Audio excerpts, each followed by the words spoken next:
Welcome to নিউক্সি kids. নতুন নতুন video দেখার জন্য চ্যানেলটি সাবস্ক্রাইব করো।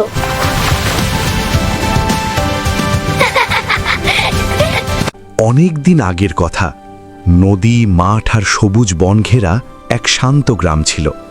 গ্রামের নাম ছিল শালবনপুর। সেই গ্রামের এক পাশে ছিল বিশাল এক বাঁশবাগান। সবাই তাকে ডাকত বাঁশবাগান। দিনের বেলা জায়গাটা খুব সুন্দর লাগত। বাতাস এলে বাঁশগুলো শুঁই শুঁই শব্দ করত, পাখিরা গান গাইত, শিশুরা খেলত। কিন্তু রাত হলেই বদলে যেত সবকিছু। গ্রামের লোকেরা বলতো, ওই বাঁশবাগানে নাকি এক ভূত থাকে।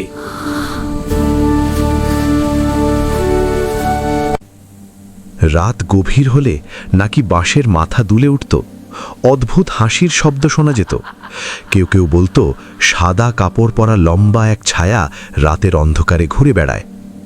তাই সন্ধ্যের পর কেউ ওই পথে যেত না। সাহসী ছেলে গোপাল। সেই গ্রামেই থাকত এক গরিব কিন্তু খুব সাহসী ছেলে, তার নাম গোপাল। গোপাল খুব বুদ্ধিমান ছিল, গ্রামের সবাই তাকে ভালোবাসত। একদিন সন্ধ্যায় গোপালের মা বললেন, বাবা, চাল শেষ হয়ে গেছে, বাজার থেকে একটু চাল নিয়ে আয় তো। গোপাল বলল, ঠিক আছে মা, আমি এখনই যাচ্ছি। বাজার থেকে ফেরার সময় রাত হয়ে গেল। আকাশে মেঘ, চারিদিকে অন্ধকার। আর বাড়ি ফেরার একটাই রাস্তা, সেই বাঁশবাগানের পাশ দিয়ে। গ্রামের এক বুড়ো কাকা বললেন, ওই পথে যাস না বাবা, ভূত ধরে নিয়ে যাবে। কিন্তু গোপাল হেসে বলল, আমি কাউকে ভয় পাই না। রহস্যময় শব্দ। গোপাল ধীরে ধীরে বাঁশবাগানের পথে হাঁটতে লাগল। চারিদিকে শুধু ঝিঁঝি পোকার ডাক। হঠাৎ হু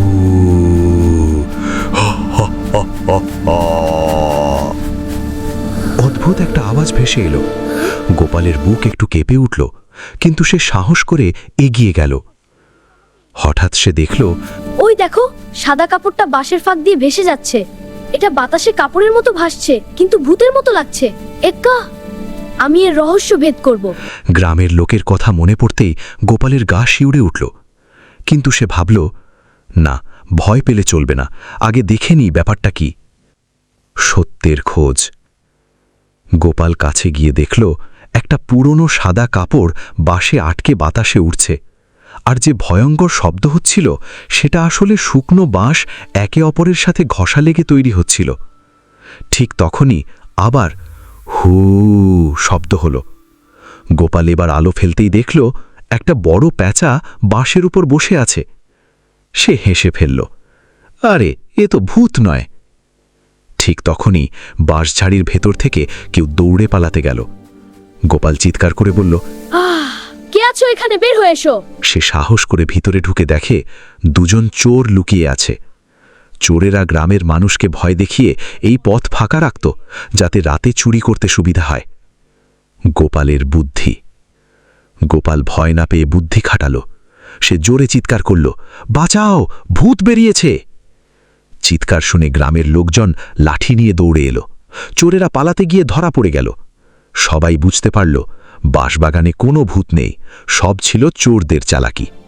গ্রামের মোড়ল গোপালকে বললেন, তুই আজ পুরো গ্রামের ভয় দূর করেছিস।